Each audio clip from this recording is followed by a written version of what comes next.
Happy Wednesday, everybody. Welcome to the Brownwood Lions Coach Show here on KOXC. I am Derek Stuckley, along with Brownwood Lions head football coach, athletic director Sammy Burnett, and a special guest, which we will introduce here in a minute. But first of all, how you doing, Coach? I'm doing quite well. How are you? Couldn't be better. Good. Life is good. Life is good. That's right. All right, well, let's get right into it. We wrapped up the state golf tournament. I guess let's jump into that, and then we can talk about other stuff. Okay. Our boys traveled to Kingsland, playing the state golf championship.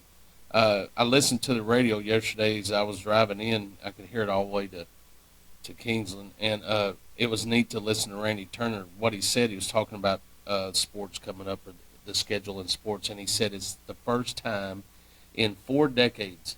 That hit me. I knew it was since 85, 84, 85, but first time in 4 decades that the Brownwood Lions have sent a golf team to the state tournament. So it's been a long time. That drought is over, but our kids went over there. We finished 6th overall out of 12, finishing 6th in the state of Texas in bad in Class 4A. Everybody, when you get to a state meet, if you don't win it all, it's like you're disappointed. Why are you disappointed, man? What a major accomplishment. It's taken us 40 years to get there, so soak it up, enjoy every bit of it. Played on an extremely difficult course. Our boys didn't do as well as we wanted to day one. We beat our score by a stroke on day two. It sort of fell in just sort of what we thought it would, except for on our part. We figured we'd win the podium in Region 1, which was won by Canyon Randall won it. Second place was Andrews, and I think third place went to a surprising China Sulphur Springs team. So congratulations to them. They had a senior and 4 freshmen, I think, and then their athletic director is Brandon Faircloth, who's a Brownwood guy. I got to speak to. I didn't see him. I was already out on the course, but a couple other guys from Brownwood spoke to him. He said it was a total shock to them that they were in the position they were, but you tip your hat to them. I thought our kids played extremely well. We were led by Hudson Reagan, who shot a 2-day total of 151, Sir Jones 152, Caleb Mottawell 155, Kobe Walker 163, and Slade Espinosa 165 for a 2-day total of 621. Looking at those scores, that's exactly the places that they started the tournament in. When it comes to seeding, the way they send you out on the course, you play your 1s with 1s, 2s with 2s, 3s with 3s, 4s with 4s, 5s with 5s. Excuse me. Excuse me, and no scoring came out that way. But, again, I was pleased with our kids. I'm pleased with the way they battled. They faced some adversity. They never quit playing. It was a fun time. It's a very stressful time. It's stressful for them. Golf was stressful enough as it is. We had some really good shots. I mean, going through the course of the 2 days, we had 5 guys. There were multiple times that they had really good shots that didn't end up well. Well, how you say it's not it's a great shot down the middle, but it rolled off 2 feet. Now you're behind a tree. That course was extremely tight. There was out of bounds everywhere. You had to place the ball well, and just sometimes you get a little misfortune. You're in the fairway. There's a couple holes you're sitting in the middle of the fairway, but because of where you are, you're behind a tree. I'm like, that doesn't make sense. So that course is extremely difficult, but I was really pleased with the way they played. I know Coach Jones was pleased with the way they played. I think the kids were pleased with the way they played. You know why? Because they gave it their best. They may not have shot their best score ever, but they gave it everything they had. And at the end, that's all you can ask a kid to do is give it all you got, lay it on the line, go out there and have fun, and enjoying the fact that you're the first group in 4 decades to be there. Mm-hmm. And the good news for those guys are coming back next year. That's exactly right. We're losing Slade. Slade is a senior, great big part of our team.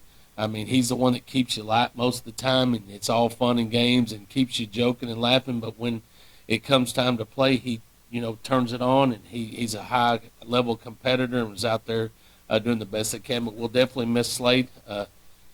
He's a big leader of our guys. They lean to him. He's like the grandpa of the group. Grandpa, huh? He's like the grandpa of the group.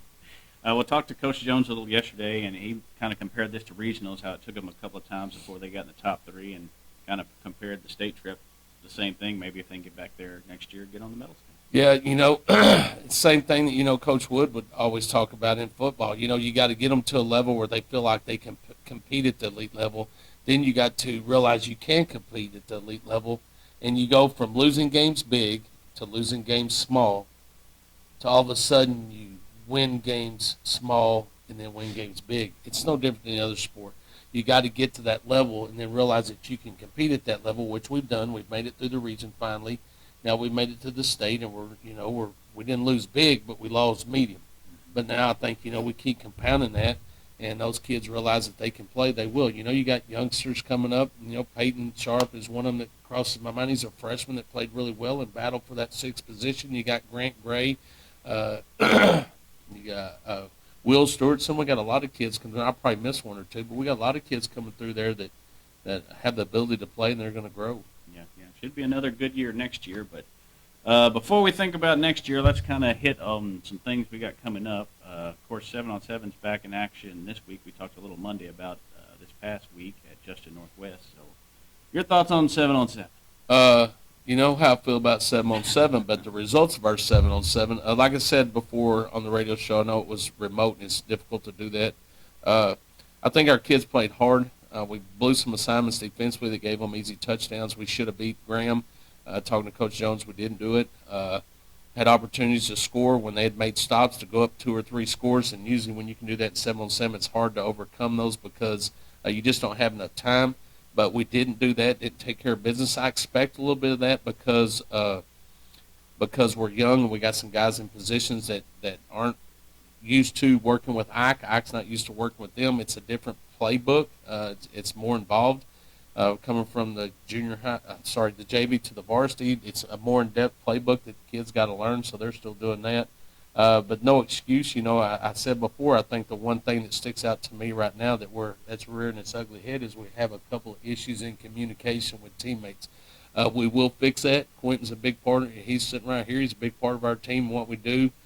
People listen to him. I've already had conversations with him about some areas that we need to grow and work and talk to help communicate with our guys, and that's something we'll work on. But I firmly believe you should never tell how you're doing in a ball game based on body language. You should be up, understand that you should be up, and you're a winner, and that's what you do. And if you're down, you're just fighting to keep going. But you should never be able to look at one of our players and tell how the course of the game's going by their body language. I just don't believe that. So we're working on some areas there.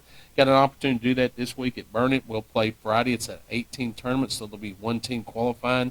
We're in the pool with Llano, Little River Academy, and Somerset, if I'm not mistaken. So we'll go over there and try to get win that pool and then get to the championship. You have to win that. So it looks like you're going to have to win about 4 games to advance. So we'll see how we do when we go over there. Start time 9 o'clock? I think so. Okay. So. All right. Well, before we talk to our guest over here, anything else you want to mention today? Yes, I did want to mention we'll get some of these in later as the year goes on. I know baseball and sports will have some as well, but I just want to acknowledge the fact that Chloe Walls, sophomore, was catcher of the year. Kylie Carpenter, freshman, was newcomer of the year, first team All-District. Mia Lopez, Tinley Wilson, and Mackenzie Welch, and then second team All-District was Cecilia Rodriguez, Peyton Pena, Jacayla Peak, and Jennifer Romero. So congratulations to our girls, what they did. We talked about that before, softball, but for them to get some rewards and awards is neat. So congratulations to those ladies. Yeah, nice season for them. Got back to the playoffs, won a bi-district championship, so they're headed in the right direction. Yeah, they sure are. All right. Well, let's introduce your guest and talk about him a little bit, and then we'll go from there. Yeah, everybody in town should know Quentin McCarty, a big part of what we do. Quentin's been with us since what? I got here when you were 7th grader, is that right, Quentin? Quentin is a defensive lineman for us last year. Standout was a Texas High School Coach Association Super Elite Team Award recipient. Is very well respected in high school football in the state of Texas. He's a leader of our football team. I can go to Quentin and talk to him about anything, positive, negative, whatever. If I need him to talk to a kid, Quentin's a mature young man. Has a desire to be great, wants to play at the next level, is on a lot of radars right now, and he's doing what he needs to do to expand those opportunities. He's going to play a lot of offense, which is going to shock some people. He'll probably play more offense than he does defense.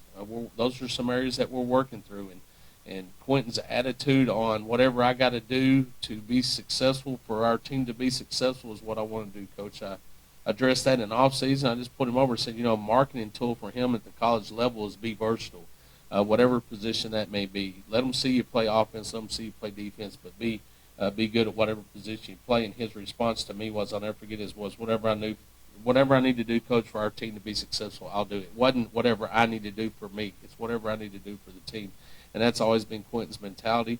That's he came in my office this morning. We started talking and about just that chemistry and what we need to do for this team when we kick off to be good and have a good family unit. So I just said, why don't you just come on, do the radio show with me this afternoon, and we can talk to them. You can give them a projection of team and future and what we think the 2023 Brownwood Lions will look like. So our defensive end / tackle, Quentin McCarty. All right. Well, let's start. I guess kind of Coach talked about you being a leader. What does being a leader mean to you? I mean, first of all, being a leader is obviously it's a big role for the team. You know what I'm saying? We have so many people on our football team, and it's just not like I'm trying to look over everybody. It's just that making sure that everybody's doing their job, making sure that my teammates are staying out of trouble, which is just it's a hard part, but it's part of being a leader. Just part of stuff me not being like I'm a big guy. I'm not in 7-on-7. I can't control anything with that. But part of being a leader is you got to be able to talk to them. You got to be able to know everybody. Like I'm friends with all the DBs. I'm friends with all the linebackers. I'm friends with all the wide receivers. I'm friends with the quarterback, the running back, everybody. Everybody knows. You know what I'm saying? So that part of my job, my responsibility, being a leader. And that's what I think being a leader is. Okay. So as far as off season goes, where do you feel y'all have made strides and what's looking like it's improved for y'all? I think that we have made like enormous strides. I think that we put in work every single day, and in like every single day, we don't leave nothing off. We don't leave nothing out there. But we do have problems with our chemistry, which is obvious, which we need to fix. But that comes with time. We haven't been with each other that long. Some of our guys we just been lifting with. That's all we do with them. You know what I'm saying? We haven't had a for real practice where we have put our sweat and we have put helmet to helmet. We have been out there for hours working with each other. We have not did that yet. Okay. Which I just feel like after when that time comes, we will start evolving. And we have so much talent. So much talent. We have talent everywhere. Like we have so many people that can play at that next level and that can do their job. And they can do it tremendously. Of course, last year you were mostly on defense. Of course, Coach mentioned you may be on offense more than defense this year. Just kind of talk about playing both ways and what that means to you. I love it. It's a challenge. It's going to be a challenge, and I'm ready to see how I do. Which even a bunch of people don't know this, but I originally played offensive tackle. And I loved it. It was all I did. It felt weird going to defense at first. I almost didn't like defense at first. But I've always just been a left tackle. I've always been a big kid, and I feel like I'm just going to fit right in. I'm not going to miss a beat. I'm going to love it. I'm not going to miss a beat. Looking ahead to this coming football season, what should people expect from the Brownwood Lions? Wins. That's what we demand. It's not something that we take lightly. It's part of our community. We strive for success. We're not striving just to lose or just to be comfortable or just for a winning record. We strive to win. We want to win. That's what we want to do. That's what we came here to do. Win and grow. Okay. Of course, last year won the district championship, 3 rounds deep in the playoffs. How much has that kind of up the expectations and the excitement level for the coming season? It's up to expectations. At the same time, it ups the expectations, but at the same time, I think we have a couple people that are comfortable from that. That kind of is like, okay, we made it to that part. You know what I'm saying? But now it's that we need to make it to our actual goal. You know what I'm saying? We need to go way past that. We got cut short off last year. Now it's time to make a difference. So on that note, what do you feel is the biggest key for the Brownwood Lions to play to their complete potential this coming season?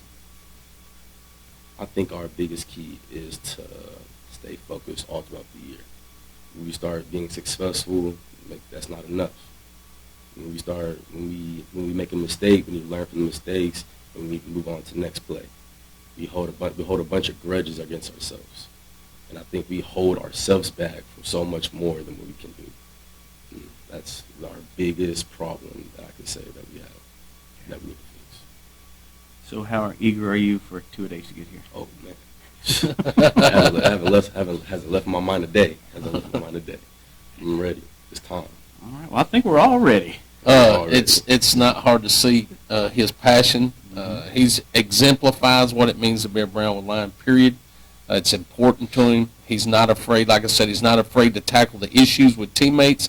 You know, a lot of times there's leaders lead in multiple ways. Quentin's that guy that's going to go get things done because he's not afraid to have the hard conversation. And if people are wondering what we're talking about, we got a little negative with some of the bickering. It's just talk. It's what it is. We got to learn to channel that. And Quentin and I talked about it on what happened on the sideline in the 7-on-7 game at home the other day.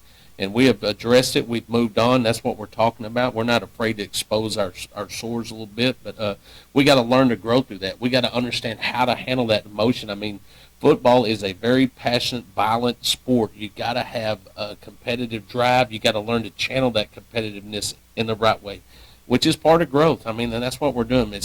People are trying to figure out who's going to lead and how we lead, and you know, it's our job to help mold those. So it's Quentin's one that I lean on a ton. You can definitely tell that he's someone you should lean on. He's got passion for what we're doing. How many times did you listen to him talk about himself? Everything he said was about team and what we need to do to beat Brownwood Lions, period. And we're blessed to have him, and we're going to have a spectacular year because of leadership like his. We appreciate you coming in. We're looking forward to seeing what you and the Lions do this fall. Anything else you want to mention today, Coach? I'll give a 2-second shout-out to Star for her guy winning the All-Star race. That's all we're going to say about that. Point closed, done, but we better thank those that make this show possible. And I say that because I finished 22nd, so I don't have any room to talk this week. Let's thank those sponsors: Auto Glass Magic, Bruner Auto Group, Syntex Body and Paint, Syntex Equipment Sales, Citizens National Bank, Dan Hill Containers, Dr. Bon Young, Dr. Pepper Bottling Company, Edward Jones Investment, Henrik Medical, Howie Enterprises, Humphrey Peets, Heartland Funeral Home, Landmark Admin, MC Bank, Painter and Johnson Associates, Smith and Sharp Agency, Sonic Drive-In, Stanley Chrysler, Texas Bank, Weldon Wilson Electric, Western Bank, and Willie's Teats. All right, that'll do it for another show. We will be back next week here on the Brownwood Lions Coaches Show on KOXE, KOXE.com, the KOXE app, and the KOXE Facebook pages. Have a great day, Brownwood.